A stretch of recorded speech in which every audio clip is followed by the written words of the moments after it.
Bezmaksas sazvans vai konsultācija tieši ar tevi.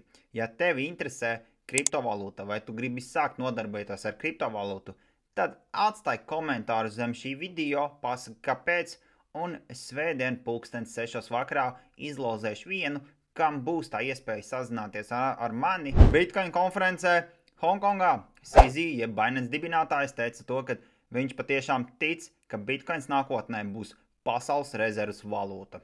21 Shares iesniedz SEC pieprasījumu par SEI ETF izveidi. S&P 500 vakardien uztaisa jaunu all-time high. Vakardien PIT monēta uzauga turpat pa 50% pēc tā, kad iznāca ziņa, kad Amerikas Tirdzniecības departaments sadarbosies ar PIT Network, lai publicētu ekonomiskos datus uz blokķēdes. Vairāk par kripto atradīsi www.kriptonumur1.lv.